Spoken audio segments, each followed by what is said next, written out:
Welcome back. Ruben the Builder here. Day in the life of a builder. Today, I brought my son Joey with me. He really wanted to come with me. Crazy busy site today. We have primaries going up. We have second floor walls coming up. We have excavation going on for lots 1 through 4.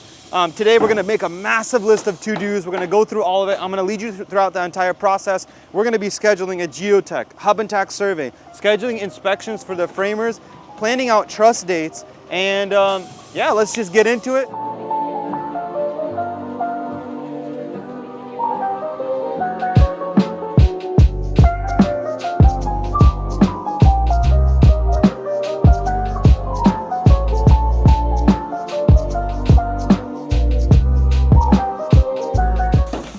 Alrighty guys, so here's the Fircrest duplex. One of the first things I'm doing as a GC on site and also as an investor and developer building out this project, I like to make sure I have good curb appeal.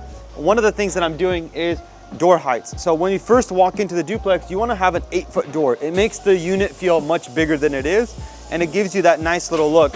The next thing that I'm doing is, as I'm walking into the unit, right, I have a long hallway and I have a stairway. Right away, I'm looking, okay, how can I open up this area a little bit more? And so, as you guys can see, I have this little LVL right here, up here. This LVL allows me to transfer the load and open up the space into that stairway. So, the first thing I'm gonna do is I'm gonna talk to my framer and I'm gonna say, hey, I'd like to cut off this 1.5 foot section of this wall, leave these stairs open right here, and do a little bit of open railing. So when you walk in, the first thing you see is a nice little hallway, stairway, and some railing, and it feels so much better. Another thing that you can do is drop this window down if you'd like.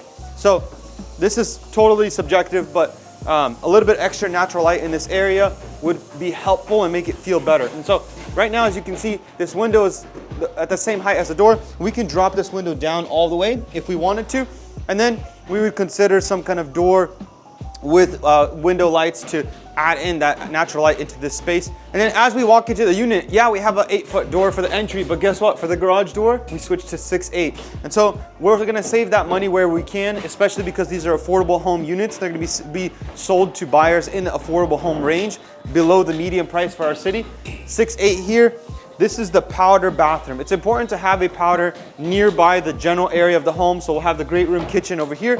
This powder bathroom, we're gonna do an economical either sink or pedestal here, and then we'll have a toilet here.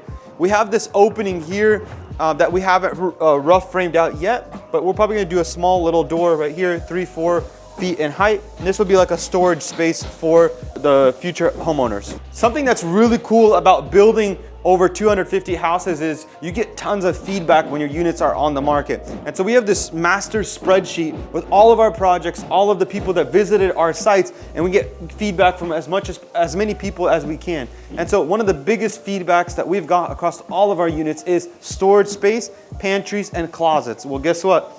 We listened and we created a bigger pantry than normal. Normally this would be a bigger great room, but in this case, we added a bigger pantry where you can do some probably L shape and you can go all the way up, and now you can store all of your stuff and not have to worry about extra cabinet space. And this type of closet is going to be cheaper than adding a bunch of extra cabinets. By the way, I'm helping students across the nation do the exact same as me and replicate my entire process. Build a house start to finish, create over 6 figures of equity and or profit. Click that link below. Let's see if you qualify. Hey, so one of my guys just asked me who pays for nails, for example, during framing. What I've learned over the years doing being a GC and building houses is when I pay for nails as the builder and I order them from my lumber supplier, a lot of times the framers are actually a little bit more wasteful with the nails. I know it's like a subconscious kind of thing, but when I'm negotiating with my framers, oftentimes I'll have them pay for nails and I'll pay them a little bit more price per square foot, knowing that, hey, I need a bare minimum of, let's just say, $500 for nails, so I'll pay them more per square foot to make up for that. And then, when they're paying for nails, they're a lot more economical. So they'll walk around the job site, they'll collect their nails, they're gonna put them in their toolboxes, they're gonna save it because they know that's their money and they're paying for it. So there's a few things to look out for when you're framing multifamily for the very first time. No, you don't really have to be an expert in all of this stuff, but it's really good to hire a framer that has framed multifamily before. For example, it's little things like this.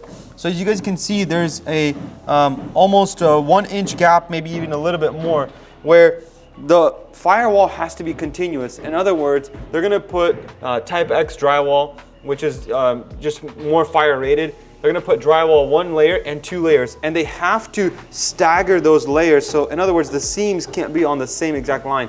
In order to do that, they have to slide a piece of drywall from the interior of the unit into the garage. And so they can't have 2 seams right here at that firewall. So they have to slide it through, and then they can butt the seams together right there. And the way we do that is by adding that gap right there.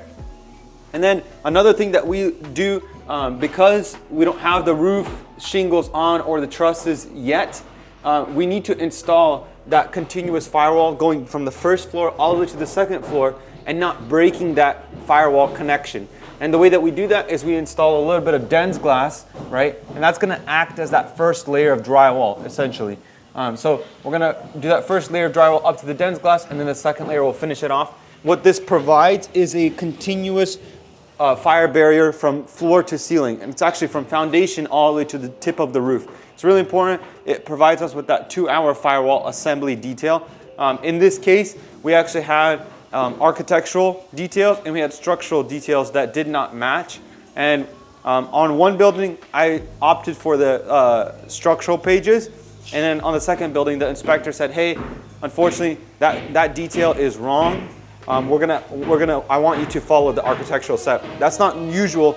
Almost always we follow the structural pages, but in this case, looks like there was a little bit of miscommunication. So we're now gonna fix that, and we're gonna move forward with this detail instead of that one. And I'll show you the difference and kind of what it looks like.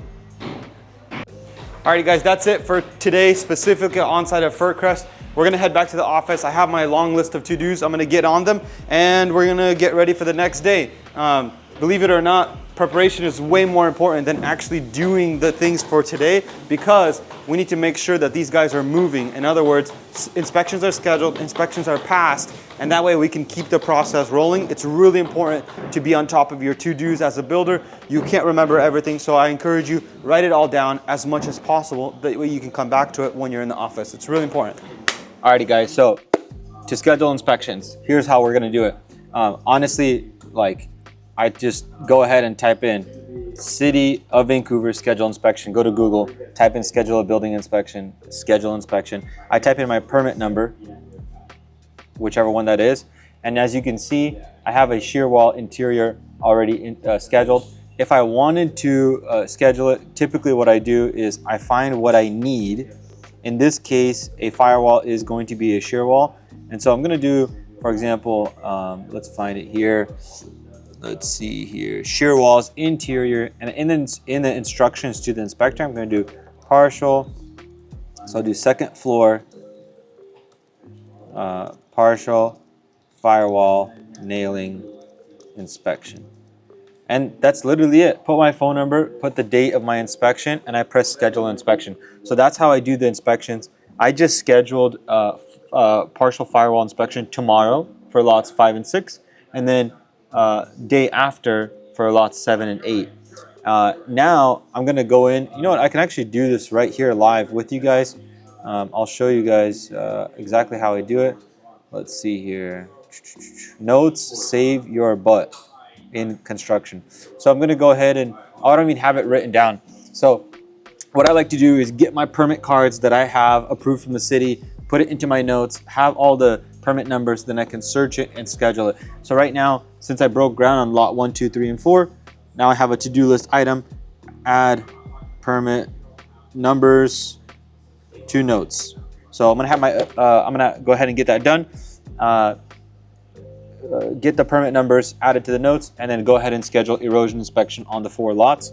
To schedule a hub and tack inspection, it's literally gonna be emails. So I literally email my surveyor and I say, hey, we're ready for hub and tack on lots 1, 2, 3, and 4. The reason I say it like that is because there's 2 buildings.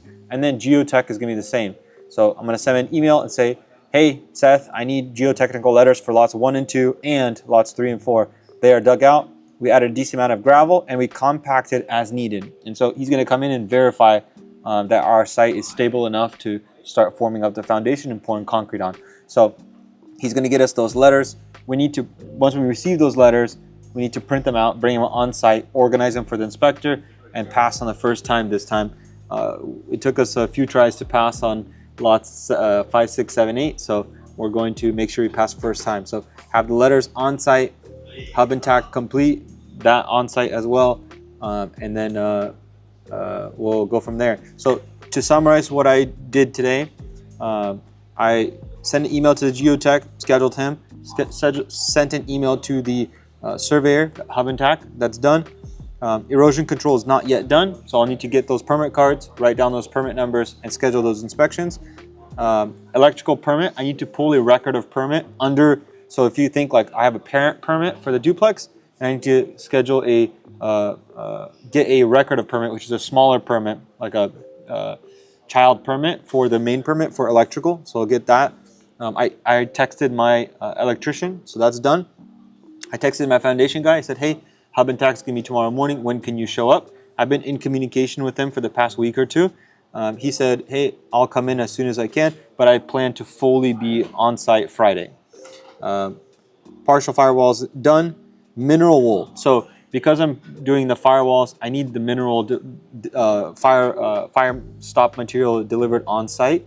That's been completed. I had somebody drop it off on site. My framer installed it in the air gap in between the two firewalls, between the two units, and that wall is probably laying on the ground, finished and ready to go. Once the inspector checks the nailing, checks the fire stop material, the framer can pick up those walls, finish out the second story, and trusses can be dropped. So that's it for today, guys. That's literally what I do on a daily basis. Looks like that second floor wall is going up, which is super cool. This means we're that much closer to truss date. So I'm gonna send a picture to my truss guy and let him know, hey, we're getting closer to schedule those actual trusses for delivery on this site, which is gonna be really exciting. Guys, like, share, subscribe to watch more content like this. It helps us out a ton. We've heard your feedback and we saw that you guys really love these day in the life videos. We'll make more of them because that's what you guys want. So comment what you like to see on these videos and I'll make sure to record it next week. If you're serious about getting into real estate and you want to learn how to build a house start to finish and create over 6 figures of profit, click that link below to see if you qualify.